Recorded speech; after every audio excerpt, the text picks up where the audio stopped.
Specially যুবক ভাই যারা আছো, তোমাদের তারুণ্য আছে, রক্তের উদ্যম আছে, তোমরা চাইলে অনেক কিছুই করতে পারো। অনেক বার্ধক্যে উপনীত হওয়া মানুষ নামাজ পড়তে চায় কিন্তু পড়তে পারে না। তরুণদের কাছে আল্লাহ পাক সুযোগ দিয়েছেন। আর ইসলামের বিরোধী শক্তি যারা আছে তারা খুব ভালো করেই জানে কিন্তু যে ইসলামের বিজয়ে সবচেয়ে বড় ভূমিকা রাখতে পারে তরুণ সমাজ, যুবক সমাজ, যুব সমাজ, তরুণ প্রজন্ম। এ কারণেই তো দেখবেন তরুণ প্রজন্মকে তাদের উদ্দেশ্য থেকে সরিয়ে দেওয়ার জন্যে তারা আপনার সামনে অনেকগুলো টোপ দিয়ে দিয়েছে। দেখাবো টোপ কয়েকটা। 1 নম্বর টোপ দিয়েছে মেয়ে নারী জাতি, মেয়েদেরকে বেপর্দা করে তোমার সামনে উপস্থাপন করে দিয়েছে, ফ্রি মিক্সিং। এখন তুমি আর ঈমান ধরে রাখতে পারছো না। এটা পরিকল্পিত ছিল, কারণ আল্লাহ পাক বলছেন যুজ্জিনা লিন্নাস হুব্বুশ শাহাওয়াতি মিনান নিসা। মানুষের জন্যে সবচেয়ে যে আকর্ষণীয় বিষয়গুলো তার মধ্যে 1 নম্বর হচ্ছে মহিলা, মানে মেয়ে, নারী জাতি। এটা আমাদের কাছে সবচেয়ে আকর্ষণীয়। আল্লাহ পাকের সবচেয়ে সুন্দর সৃষ্টিকে মানুষ না, মানুষের মধ্যে আল্লাহ পাকের সবচেয়ে শ্রেষ্ঠ সৃষ্টিকে নারী জাতি। আল্লাহ পাক তাদেরকে সুন্দর করে সৃষ্টি করেছেন, তাই নয় কি? এ কারণে পুরুষদের সবচেয়ে আকর্ষণের জায়গা কোনটা? নারী জাতি। এ কারণে মেয়েদেরকে বেপর্দা করে তোমার সামনে ছেড়ে দেওয়া হয়েছে। জেনা বেড়েছে, ব্যভিচার বেড়েছে, ফ্রি মিক্সিং বেড়েছে, ধর্ষণ বেড়েছে, এই যে হারাম প্রেমের সম্পর্কগুলো বেড়েছে। যুবকেরা তাদের জীবনের উদ্দেশ্য ভুলে গেছে। আমার কথা কি বুঝতে পারছেন? আচ্ছা, এটা 1 নাম্বার। 2, মাদক। যুবকদের সামনে মাদকের সহজলভ্যতা। চাইলেই হাত বাড়ালেই মাদক, হাত বাড়ালেই ইয়াবা, হাত বাড়ালেই ফেন্সিডিল, হাত বাড়ালেই হেরোইন, তাই না? কথা ঠিক না বেঠিক? যদি কেউ চায় যে আমি আজকে রাত্রে মাদক খাবো, সে পারবে, হাত বাড়ালেই পারবে। এখনকার সমাজ এমন, যদি কেউ চায় যে আজকের রাত্রে আমি পতিতালয়ে গিয়ে রাত কাটাবো, সে পারবে। 500 টাকা 1000 টাকার বিনিময়ে মানুষ এখন জেনা করতে পারে না? 5 টাকা 10 টাকা 50 100 টাকা দিয়ে মানুষ এখন ইয়াবা কিনে খেতে পারে। আর যারা সীমান্তবর্তী অঞ্চলে আছেন তারা আরো ভালো জানেন আমার কথা কতটুক সত্য কতটুক মিথ্যা। যুবকদের সামনে মাদক এমনি দেওয়া হয় নাই। উদ্দেশ্য কি? তোমার দ্বারা ইসলামের বিজয় সম্ভব ছিল। মাদক সেবন করায় তোমাকে সরায় দিয়েছে ওই রাস্তা থেকে। কথা বুঝতে পারছো? খুব সতর্ক। 3 নাম্বার, জুয়া। তোমার সামনে জুয়া দিয়ে দিয়েছে। জুয়া, ফুটবল বিশ্বকাপ হইলে জুয়া, IPL হইলে জুয়া, BPL হইলে জুয়া, ফুটবল ফিফা হইলে জুয়া। জুয়া খেলে না মানুষ। আর যে যুব সমাজ তাদের জীবনের উদ্দেশ্য জানে না, তাদের পক্ষেই সম্ভব এইসব মেসি, আর্জেন্টিনা, ব্রাজিল এইসব নিয়ে ব্যস্ত থাকা। যারা নিজেদের জীবনের উদ্দেশ্য জানে তাদের জন্য কোশ্চিনকালেও এখানে সময় নষ্ট করা সম্ভব না। দুনিয়ার জীবনটা কি খেলতামাশা? দুনিয়ার জীবনটা কি খেলতামাশার জন্যে? আল্লাহ পাক যে হায়াতটা দিয়েছেন, ধরেন 50, 60 বা 100 বছর, এই হায়াতটা কে দিয়েছেন? এই সময়টার মালিক কে? তাহলে আল্লাহ যদি সময়ের মালিক হয়, আমি কেন সময় 1 ঘন্টা অপচয় করবো ওখানে বসে বসে? এই সময়টাকে আমার নাকি? সময়টা আমার বাপের নাকি? সময়টা কার? আল্লাহর দেওয়ার সময় আমি টিভি সেটের সামনে বসে বসে 1.5 ঘন্টা নষ্ট করে ফেললাম। খেললো 2টা দল আর তালি বাজাচ্ছে আমি, মাশাআল্লাহ। কালকে দেখলাম কক্সবাজার থেকে আসার সময় রাস্তা ব্লক, পুরা একটা দল জিতেছে, পুরা রাস্তা ব্লক, হাঁটা যাচ্ছে না, মিছিল, পাগলের মতো মানুষ মোটরসাইকেল নিয়ে ছুটছে, গাড়ি নিয়ে ছুটছে, সিগারেট খাচ্ছে, আরও যে কি খাচ্ছে, মেয়ে নিয়ে ঘুরছে আর একটা পতাকা নিয়ে ঘুরছে। যে দেশের পতাকা নিয়ে ঘুরছে ওই দেশ জানেও না মনে হয় যে এই দেশে এই আমার সাপোর্টার আছে। হ্যাঁ, আর খেয়াল করে দেখবেন এই আয়োজনগুলো এখন করানো হচ্ছে মুসলিম দেশগুলোকে দিয়ে। মানে মুসলমানদের অবস্থা দেখলে এখন মনে হচ্ছে সুবহানাল্লাহ, যে হারাম একটা কাজকে জায়েজ করার যে কত তরিকা বের হয়েছে এখন। একটা মুসলিম কান্ট্রি জিতেছে, মানে ভাবখানা এমন যে এই জেতার ফলে আমরা ইসলামী খেলাফত কায়েম করে ফেলেছি। এখানে বিষয়টা কি জানেন? আমাদেরকে এই খেলাধুলার অহেতুক কাজে ব্যস্ত করে দিয়ে ওরা ওদের এজেন্ডা বাস্তবায়ন করছে। দেখবেন যখন যখন রমজান মাস আসে তখন দেখবেন মুসলিম কান্ট্রির উপর নির্যাতন বাড়ে। যখন যখন বড় বড় ইভেন্ট হয়, ওয়ার্ল্ড কাপ, এইটা সেটা, দেখবেন ভিতরে ভিতরে মুসলিম কান্ট্রির উপর নির্যাতন বাড়তে থাকে। মানুষ একদিকে তাকায় থাকে, আরেকদিকে উদ্দেশ্য সাধন করতে থাকে। বুঝাচ্ছি বিষয়টা। আপনার 5টা বাচ্চা আছে মনে করেন, খুব জ্বালায়, কান্নাকাটি করে, হইচই করে, আর আপনি মোবাইল ফোনটা বের করে দিয়ে বলেছেন, বাবা বস, তোরা 5 জন মিলে একটা কার্টুন দেখ, আমি একটু কাজটা করি। দিয়ে দিলেন, ও কার্টুন দেখছে চুপচাপ, কেউ কোনো ডিস্টার্ব নাই। আর বুঝতে পারছেন? আর এই যে বাচ্চাগুলো কার্টুন দেখছে না, এগুলো হচ্ছে আমরা এখন। আর ওই যে কাজ করছে বাপ, এটা হচ্ছে ওরা, পশ্চিমারা। আমার কথা কি বুঝতে পারেন? আচ্ছা, আমি সহজ করার চেষ্টা করছি। প্রিয় যুবক ভাইরা, মেয়ে তো উন্মুক্ত করে দিয়েছেই, মাদক তো দিয়েছেই, জুয়া দিয়েছে, অহেতুক এসব খেলতামাশা দিয়েছে তোমার সামনে, তোমার সময় কেড়ে নেওয়ার জন্য, তোমার হায়াত কেড়ে নেওয়ার জন্য। তোমার মূল্যবান হায়াত, যে হায়াতটাকে তুমি আল্লাহর পথে দাওয়াতের কাজে ব্যয় করবা, দিন চর্চার কাজে ব্যয় করবা, আল্লাহর ইবাদতের কাজে ব্যয় করবা, আমর বিল মারুফ নাহি আনিল মুনকারের কাজ করবা, এই সময়টা ওরা কেড়ে নিয়েছে তোমার কাছ থেকে। বুঝতে পারছো না তুমি? আবার নেশা দিয়ে তোমার ভিতরটা নষ্ট করে ফেলেছে, জেনা দিয়ে তোমার অন্তরের নূর নষ্ট করে দিয়েছে, ফ্রি মিক্সিং দিয়ে জেনা এবং তোমার যে পবিত্রতা, চারিত্রিক পবিত্রতা নষ্ট করে দিয়েছে। আরও দিয়েছে পর্নোগ্রাফি।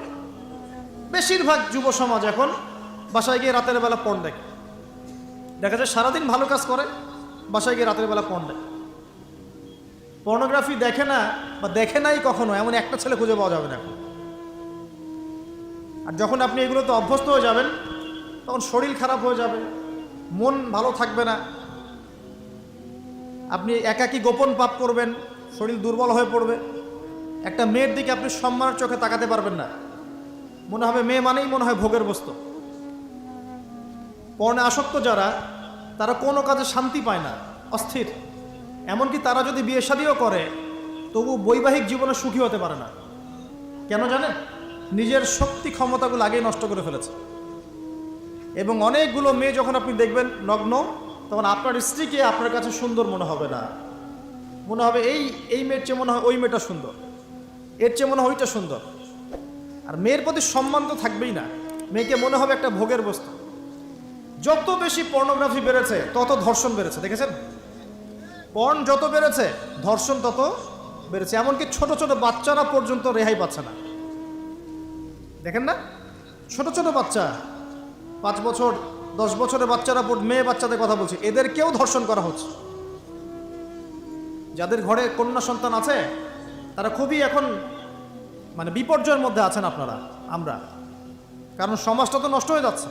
আপনার মেয়েকে কতদিন ঘরে রাখবেন? বাইরে তো পাঠাতেই হবে। বাইরে পাঠালে দেখবেন মেয়ের সম্মান নাই, পর্দা নাই, মেয়েকে জোর করে ধর্ষণ করা হচ্ছে। বাসে, ট্রেনে, অটোতে, অমুকে তমুকে, ট্রাকে মেয়েকে ধর্ষণ করা হচ্ছে। আর প্রত্যেক ধর্ষকের তো আর ইসলামিকভাবে বিচার হচ্ছে না, হচ্ছে? যদি একটা এলাকায় ধর্ষণ হতো আর ধর্ষককে জনসমুখে ডেকে ফাঁসি দেওয়া হতো না, তাহলে দেখতেন যে ওই এলাকায় ধর্ষণ বাড়তো না, কমে যেত। যদি একটা এলাকার চোরদেরকে জনসমুখে নিয়ে এসে হাত কেটে ফেলা হতো, তাহলে বুঝতেন চুরি কাকে বল। ভয়ে চুরি করতে পারতো না মানুষ। আর ভাগ্য ভালো যে এই নিয়মগুলো এখন নাই। কেন ভাগ্য ভালো বললাম? ভাগ্য ভালো কেন বললাম? কারণ এই নিয়ম যদি এই মুহূর্তে চালু করা হয়, এই মুহূর্তে যে এখন এই সেকেন্ডের মধ্যে চালু করা হয়, তাহলে অনেক বড় বড় রাঘব বোয়াল যারা আছে ওদের হাত থাকবে না। কথা বুঝতে পারছেন না? কেউ চুরি করে সিসকা চোর বলি আমরা, না কি বলেন আপনারা? ছিচকা চোর বলেন। কেউ আছে চুরি করে, পুকুর চুরি করে। সিসকা চোরকে ধরতে পারলে রাস্তাঘাটে কি মাইটটা দেওয়া হয়, তাই না? মনে হয় যে নিজের শক্তি খাটানোর একটাই জায়গা চোর পিটানো। মসজিদে যদি মসজিদে যদি একটা চোর ধরা পড়ে, কি মাইটটা মারে, খুঁটির সাথে বেঁধে একদম জুতা স্যান্ডেল দিয়ে। আর সামনে যে পুকুর চুরি করে বসে আছে, কিছুই করতে পারতেছে। কি কথা মিথ্যা কথা বলছে? যদি একটা মুসলিম রাষ্ট্রের মধ্যে দুর্নীতি না থাকতো না, মুসলিম রাষ্ট্র বিশ্বকে নেতৃত্ব দিত ইনশাআল্লাহ। যদি কোনো মুসলিম রাষ্ট্রের মধ্যে দুর্নীতিটা না থাকতো না, তাহলে দেখতেন ওই রাষ্ট্র অবশ্যই বিশ্বকে নেতৃত্ব দিত ইনশাআল্লাহ। এমন অনেক অমুসলিম রাষ্ট্র আছে যেগুলো অমুসলিম হওয়া সত্ত্বেও ওদের মধ্যে কোনো দুর্নীতি নাই, জানেন? আল্লাহ পাক আমাদের সবাইকে পরিপূর্ণ মুসলমান হওয়ার তৌফিক দান করুন। দেখেন আল্লাহ পাক বলেছেন উদখুলু ফিস সিলমি কাফা, তোমরা পরিপূর্ণরূপে ইসলামে প্রবেশ করো। এখন আমি যদি নামাজও পড়ি, আবার ঘুষও খাই, এদিকে রোজাও রাখি, আবার সুদও খাই, আবার এদিকে আমি হজমরাও করি, অন্যের সম্পদ আত্মসাৎ করি, মাপে কমও দেই, মজুদদারি করি ইত্যাদি, আমি কি পরিপূর্ণ মুসলিম? আমি কি উদখুলু ফিস সিলমি কাফার উপর আমল করতে পেরেছি? আর আল্লাহ পাক এখানে বলছেন ওয়ালা তামুতুন্না ইল্লা ওয়া আনতুম মুসলিমুন, পরিপূর্ণ মুসলমান না হয়ে তোমরা মৃত্যুবরণই করিও না, করলেই সমস্যা। পরিপূর্ণ মুসলমান না হয়ে মারা গেলেই সমস্যা। কি সমস্যা? ওই যে আল্লাহ পাক বলবেন মান রব্বুক, বলবে লা আদরি, আমি তো জানি না, কারণ পরিপূর্ণ মুসলমান হয়নি তো, আল্লাহর সাথে শিরিক করেছে। আল্লাহ পাক বলবেন মা দীনুক, বলবে লা আদরি, আমি জানি না। মা দীনুক উত্তর কেমন করে দিতে পারবে? ইসলামের কিছু অংশ মানে, কিছু অংশ মানে না।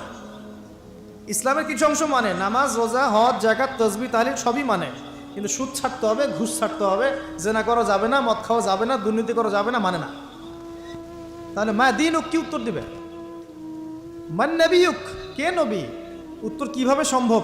নবীর সুন্নতি তো নাই গায়ের উপরে, চেহারায় নাই, কাপড়ে নাই, চলাফেরায় নাই, ওঠা বসায় নাই, ইবাদতে থাকলেও অর্থনীতির মধ্যে নাই, অর্থনীতির মধ্যে থাকলেও সংস্কৃতির মধ্যে নাই, সংস্কৃতিতে থাকলেও সমাজে নাই। তো নবীর সুন্নত কি খালি ঘরে তসবিহ টেপার মধ্যেই? মানে আমরা খালি সুবহানাল্লাহ সুবহানাল্লাহ পড়বো, এটাই সুন্নত? দাড়ি ছেড়ে দিব, এটাই খালি সুন্নত? টাকটোর উপরে কাপড় পরবো, এটাই কি খালি সুন্নত? সমাজের মধ্যে সুন্নত নাই, অর্থনীতির মধ্যে সুন্নত নাই, ব্যবসা বাণিজ্যের সুন্নত নাই, চাকরি বাকরিতে সুন্নত নাই, পরিবারের সুন্নত নাই, সংস্কৃতির মধ্যে সুন্নত নাই, আর রাষ্ট্রের কথা বললাম না, ওটা বাদ দেন, ওটা এই যুগে সম্ভব না। ইল্লা মাশা আল্লাহ, যদি আল্লাহ পাক না চান। ওইদিকে আমি কথাই বলতে চাচ্ছি না, আমি সমাজ পর্যন্তই আছি, আর এর উপর যাচ্ছি না। তো প্রিয় ভাইয়েরা, যুবক ভাইদের কথা বলে আমি সামনে যাব।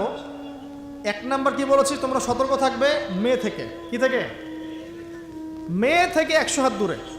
100 হাত মানে আমি বলি, পরামর্শ দেই, আমি তোমাদের ভাইয়ের মতো, ছোট হই আর বড় হই, আর আমাকে এইসব আল্লামা শায়েখ এইসব বলার দরকার নাই। আমি একদম তালেবে ইলম, এখানে বড় বড় অনেক আলেম ওলামায়ে কেরাম আছেন, আমি বিব্রত বোধ করছি কথা বল। আমি জানি যে হকপন্থী ওলামায়ে কেরাম যারা, তারা আমাদের মতো অনলাইনেও আসেন না, এই ফেসবুক ইউটিউবে ভিডিও পাবেন না, এমনও আলেম বাংলাদেশে আছেন জানেন, যারা বহু আলেম তৈরি করছেন, মাদ্রাসা খেদমত করছেন। তো তাদের সামনে আমাদেরকে যখন এইভাবে টাইটেল দেন, লজ্জা লাগে, বিব্রত বোধ করি।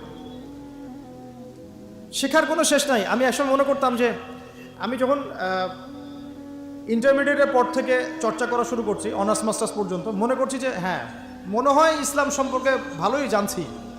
তারপর যখন কওমি আলেমদের কাছে পড়তে শুরু করলাম, বলি এগুলো ভিতরের কথা, খোলামেলা বলি, গল্প করছি আপনাদের সাথে, রাগ করছেন নাকি?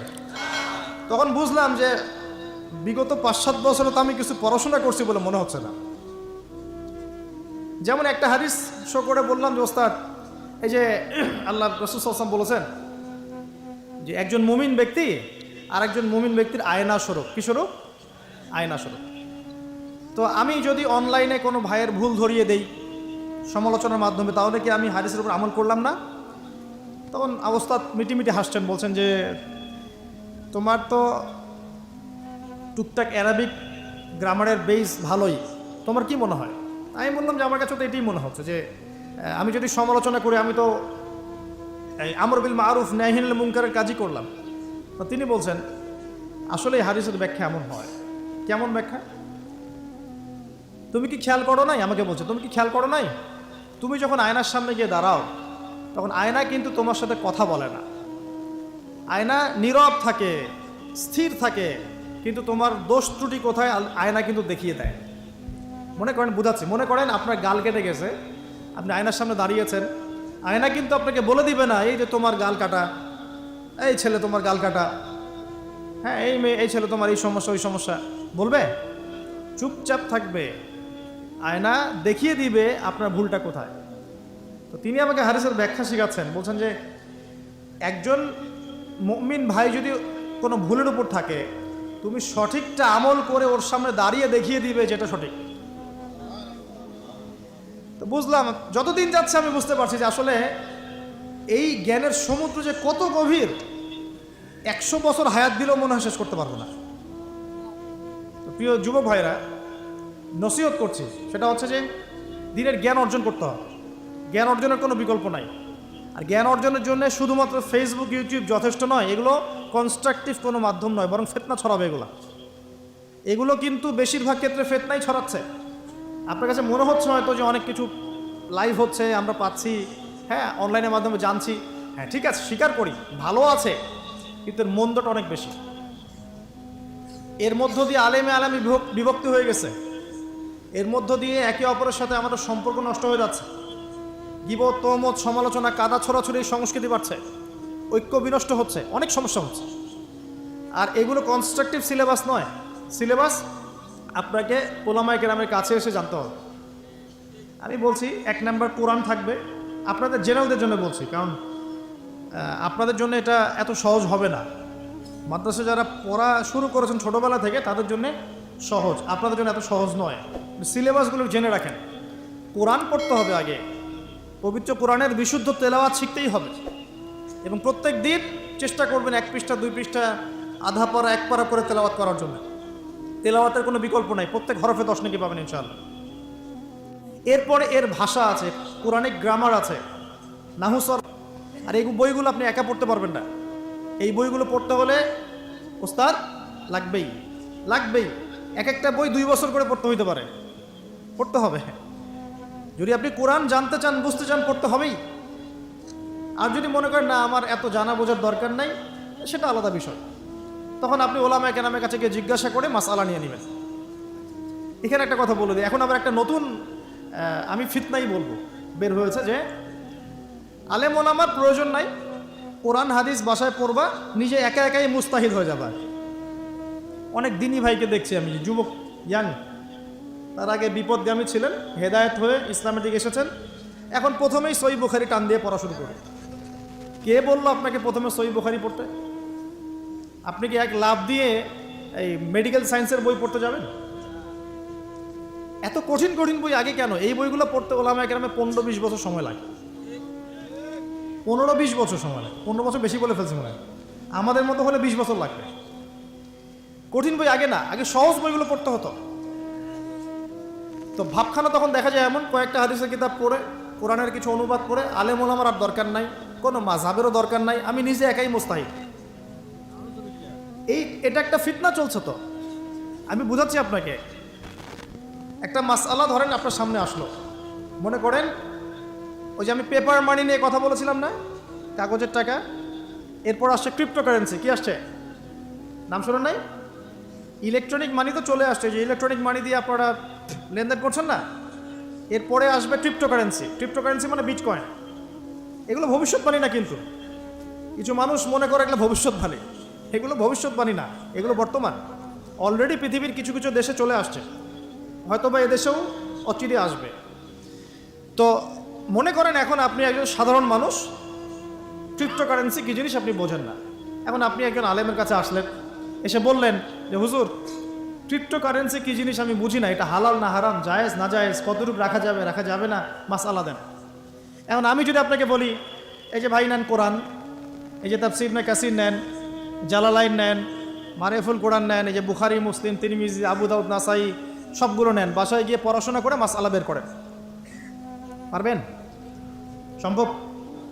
সম্ভব কি? কে পারবে? যিনি মুস্তাহিদ। আর একটা সমাজের মধ্যে মুস্তাহিদ মানুষের সংখ্যা কতজন থাকে? অল্প কিছু। বেশিরভাগ মানুষই তো অন্ধ অনুকরণ তাকলিদ করতে হবে তাকে। তখন এই যে আপনি আমার কাছ থেকে মাসআলাটা জানলেন, এই মাসআলা জেনে নেওয়াটা কি আপনার জন্য উচিত না অনুচিত? আপনার এই মাসআলা জেনে নেওয়াটা কি উচিত না অনুচিত? এই মাসআলা আমার কাছে বা আলেমের কাছে না জানলে কিভাবে শিখবেন আপনি? শেখার জন্য আপনাকে আসতে হবে না? এটাই মাযহাব, এটাই মাযহাব। এখানে বিভ্রান্তির কোনো সুযোগ নাই যে আমি এগুলা মানি না, আমি খালি বইপত্র একা একা পড়বো, আলেম হয়ে যাবে, সম্ভব না। যখন আমরা কলেজে পড়তাম অনেক সময় মনে হতো যে হয়তো বা সম্ভব। যখন পড়া শুরু করেছি তখন দেখছি যে না, এই সমুদ্রে ডুব দেওয়া কেবল শুরু, এর তলানেই খুঁজে বের করতে 100 বছর লাগবে মনে হয়, আল্লাহ ভালো জানে। তো প্রিয় ভাইয়েরা, যুবক ভাইদেরকে বলছি স্পেশালি, আজকের লেকচারটা স্পেশালি তোমাদের জন্যই, এই ফাঁদগুলো থেকে বেঁচে থাকবে এবং এলেম অর্জন করবে। এলেম অর্জনের কোনো বিকল্প নাই, এবং এলেম অর্জনের জন্য সিলেবাস লাগবে। আর অনেক বইপত্র একা একা পড়তে পারবে না, আলেম ওলামাদের সংস্পর্শ লাগবেই, অন্যথায় পারবে না। এর পাশাপাশি আপনি সিরাতের বই পড়বেন, ইতিহাস পড়বেন, ইসলামিক অর্থনীতি পড়বেন, হ্যাঁ, ভূরাজনৈতিক প্রেক্ষাপটের বইগুলো পড়বেন, এগুলো ঠিক আছে। এবং জেনারেল লাইনে যেখানে পড়াশোনা করছেন এই পড়াশোনাও কন্টিনিউ করবেন, এবং আপনার প্রতিভা দিয়ে আপনার জায়গা থেকেই ইসলামের খেদমত করবেন ইনশাআল্লাহ তাআলা। পারা যাবে না? আল্লাহ তৌফিক দান করুন।